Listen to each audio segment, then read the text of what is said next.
What's going on there, YouTube, and welcome back to another comic book video.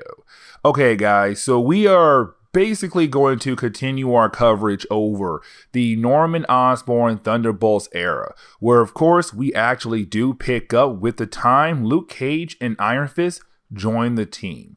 Well, really, they were forced to join the team, but this is a very cool one-shot story I actually like. Now, with that being said, to give you a quick rundown what happened so far in this series, basically you have to remember that when it came to the Thunderbolts around this era in Marvel Comics, right after Civil War, Norman Osborn was put in charge of that team. They said, hey, listen, you are going to be in charge of the Thunderbolts. Because again, right after Civil War, the American government felt like there should be a law. And this law is to basically say, if you're going to be a hero in our country, you have to register. If you don't, you go to jail. And so with that being said, you had the American government kind of use different teams to kind of round up the people who were basically breaking the law. And the Thunderbolts were one of them. Now, with that being said, this also comes after Secret Invasion,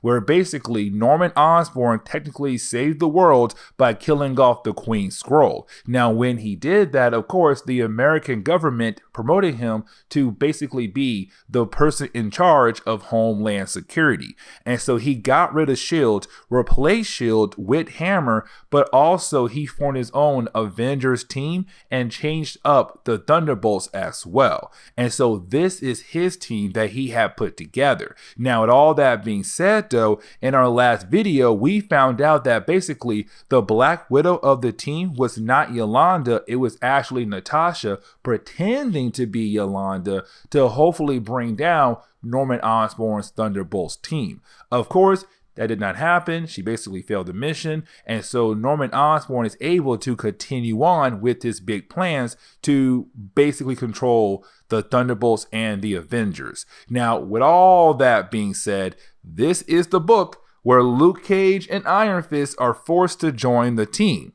And so getting into the book, we actually do pick up at the Cube. And the Cube was one of the many prisons that were made to kind of hold different bad guys. Now, with that being said, though, we actually pick up with Luke Cage, Spider-Man, Wolverine, and also Captain America.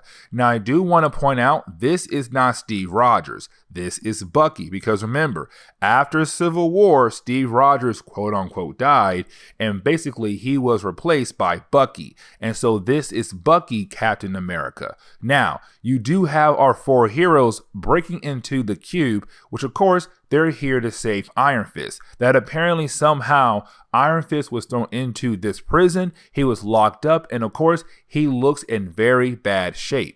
The problem is, though, right after our heroes do release Iron Fist to hopefully take him back home, that is the moment you actually do have Iron Fist attack Spider-Man, Luke Cage, Captain America, and also Wolverine. And so you have Spider-Man killed off just like that. Wolverine, his head cut off. Really, his brain's cut off. But either way, though, Wolverine also dead. You also have Iron Fist killing off Captain America. And so just like that, bam, bam, bam, you have three heroes dead that fast. And of course, it comes down to Luke Cage, because Luke Cage is the last one standing. Now, here's the thing, though. This is very important because Iron Fist cannot kill Luke Cage. I don't mean like if they go toe to toe, Iron Fist is going to lose to Luke Cage. I mean that because these two characters have a brother bond, that Iron Fist is not actually going to attack Luke Cage. But you do have Iron Fist tell us that something is wrong with his mind, and he wants Luke Cage to basically kill him. And of course, you have Luke Cage grab Iron Fist's face and just snap his neck. Bam. Iron Fist is dead. And you're kind of like, what just happened? Everybody just died in this room.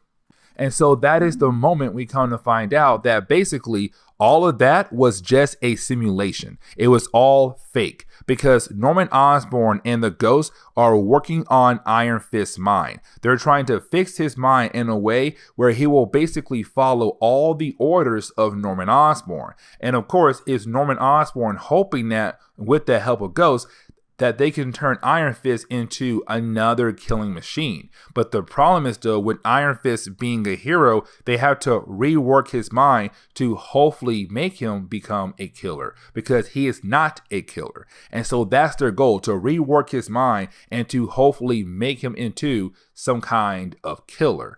And so with that being said, it's going to be a very long process, but of course that process could possibly kill Iron Fist off.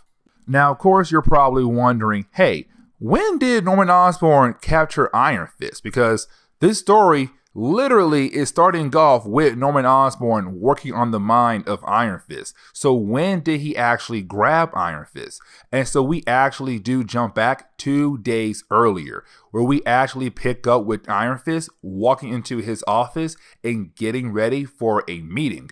The problem is, though, he is suspecting someone else. And so when he walks into the room, of course, he sees Norman Osborn. And, Iron Fist is like, wait a second, why is Norman Osborn in my office? What does he want? But that is the moment you have the Thunderbolts actually attack Iron Fist. Now remember, on this team you have characters like Mr. X, the perfect killing machine, Headman, a dude who just wants to cut off heads. You also have Scourge, you also have Ant-Man, you also have Paladin as well. All guys, no girls right now. And so right now you have all these guys just trying to capture Iron Fist. And so this fight does go on for a few pages, and you do have Iron Fist trying his best to basically get away from the Thunderbolts. Unfortunately, though, Iron Fist is captured and taken away by the Thunderbolts. And you have Norman Osborn tell his soldiers from his Hammer organization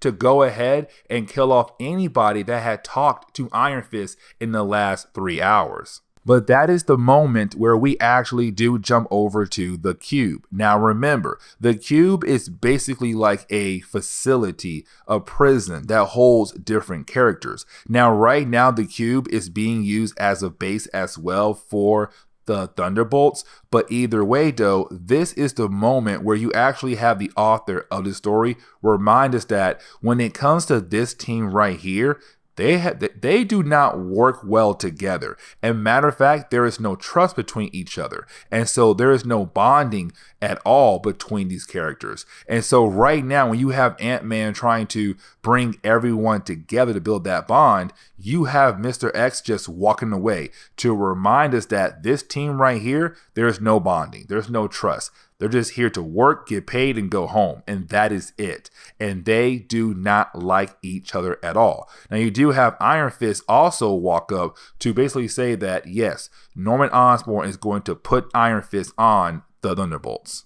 Now, that is the moment where we actually do pick up with Luke Cage, because remember what I said earlier, this book is all about how Luke Cage and Iron Fist join the Thunderbolts. Now, with that being said, you do have Luke Cage right now at a diner waiting for Iron Fist, and usually Iron Fist is never late, but of course he is for a special reason. And reason why? Because of course it's now Iron Fist and the Thunderbolts coming together to attack Luke Cage, to basically attack Luke Cage and capture him. Now, you do have Luke Cage being able to actually defend himself for the most part. But what catches him off guard is when he sees Iron Fist. Because when he does see Iron Fist, he's all like, wait a second, Iron Fist, why are you running towards me, getting ready to attack me? We're on the same side. But you didn't have Iron Fist say, I'm doing my job. And that is the moment you have Iron Fist just knock out Luke Cage.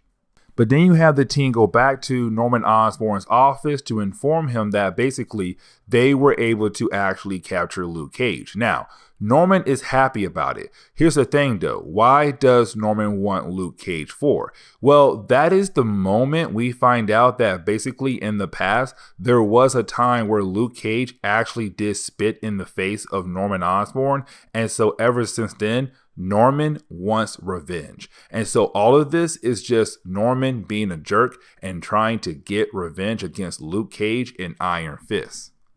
But that is the moment where we actually do jump over to Luke Cage, because right now you have Luke Cage tied to a chair, like homeboy cannot break free. Now, of course, he's right now being watched by Paladin. Now remember, Paladin is a mercenary. He just loves getting paid. But right now you have Paladin kind of upset with Luke Cage because when they fought against each other earlier, Paladin got his face badly beaten down by Luke Cage. And so, of course, right now, Paladin's face is kind of messed up. And so you have Paladin do the worst that he could do, which is release Luke Cage. And the reason why he did release Luke Cage, because Paladin wants a rematch against Luke Cage, thinking that he'll be able to actually defeat Luke Cage. But then you have Luke Cage just beat him down again and escape. And so when the rest of the team arrive, they're like, oh my God, he's gone. He got away. Luke Cage broke free. Now, of course, you do have the Thunderbolts tell Norman Osborn, hey, heads up, boss. Luke Cage was basically broken free. Like, homeboy is right now running around the base. And of course, Norman is not happy about that. And so you have Norman tell the team to go after Luke Cage and basically recapture him once again. Now, while you have the team trying to do that, you also have somebody talking to Luke Cage and actually helping Luke Cage get out of this base. Like, this person knows where to go and how long he should go in that direction. And basically it's Ant-Man, because we found out earlier in this book, I just did not mention it, that basically Ant-Man is inside the body of Luke Cage, and apparently he's stuck inside the body of Luke Cage. And so right now it's kind of Ant-Man telling Luke Cage, if you want to get out of here, go this way, go that way. There are different ways out of here, and I'm going to help you get out of here by taking these different directions. But here comes the problem though.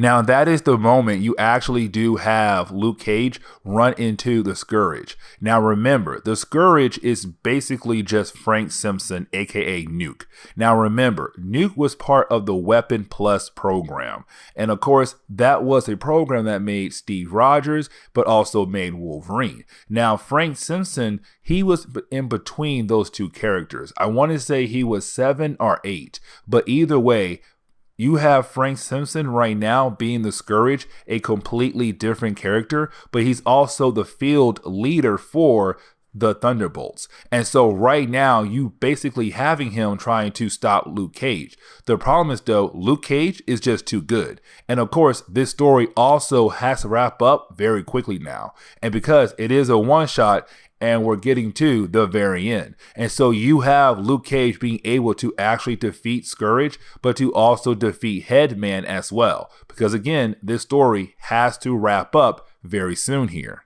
Now, while you have Luke Cage still trying to get out of the place, he does run into Iron Fist. And of course, we all know what that means, that these two characters are now going to fight against one another. Now, with that being said, remember, this is Iron Fist right now being controlled by Norman Osborn. And Luke Cage can tell that something is wrong with his friend. He knows his friend. And so you have Luke Cage not really trying to fight back, but instead is Luke Cage trying to break free or break Iron Fist's mind free from Norman Osborn's control. And so while you have the two characters fighting against one another, it's really more of Iron Fist just beating down on Luke Cage, hoping that basically that Luke Cage words can break through to Iron Fist. And so while you have Luke Cage taking every single hit, you then have Luke Cage tell Iron Fist that basically Misty Knight is pregnant. Remember, Misty Knight and Iron Fist in comics,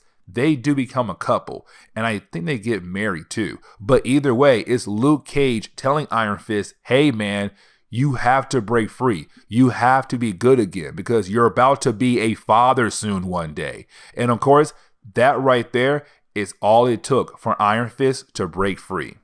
And so that of course leads into Iron Fist and Luke Cage fighting against the Thunderbolts. It's now them two against, of course, the Thunderbolts. And so right now you have Iron Fist and Luke Cage working together to basically escape. Now, of course, you still have Ant-Man inside Luke Cage. And of course, it is Ant-Man still helping Luke Cage out by telling him, hey man, If you go this way or that way, you'll basically get out of here. And so you now have Iron Fist and Luke Cage having to use the words of Ant-Man to actually escape. Now, yes, Ant-Man is technically on the Thunderbolts, but Ant-Man for the last couple videos has shown that he doesn't really want to be on the team at all. That right now he's kind of forced to be on the team. But either way, you do have Luke Cage and Iron Fist being able to find an exit and get out of the place to basically get away from Norman Osborn. Now, of course, later on in that day, you do have Norman Osborn call for another meeting with his team. And of course, he's very upset and he feels like somebody on the team is trying to ruin him. The problem is, though, he has no idea who it is. Now, we have an idea who it is because we know it's Ghost. Ghost told Black Widow in our last video that he has been plotting to get rid of Norman Osborn to show that his whole ideas and everything are basically complete failures. And so right now, as soon as everyone leaves the meeting, including Norman Osborn, you have Ghost and Paladin stay behind. And apparently Ghost told Paladin to release Luke Cage. And the reason why, because it's Ghost and Paladin now working together to make Norman Osborn look bad, to show the world he cannot be a hero. And that's how messed up this whole thing is, actually. But the book does end on a very high note where basically you do have Luke Cage and Iron Fist go to dinner. And of course they do have food with one another. And Ant-Man was able to finally get out of the body of Luke Cage, just not in a good way. But either way, the book kind of ends on that note right there. So with that being said, please leave me a like down below and subscribe. Also, if you have any suggestions on books I should read, well, please let me know in the comments below, because you never know, your suggestion could be a future video down the road. But guys, I'll see y'all next time. Later.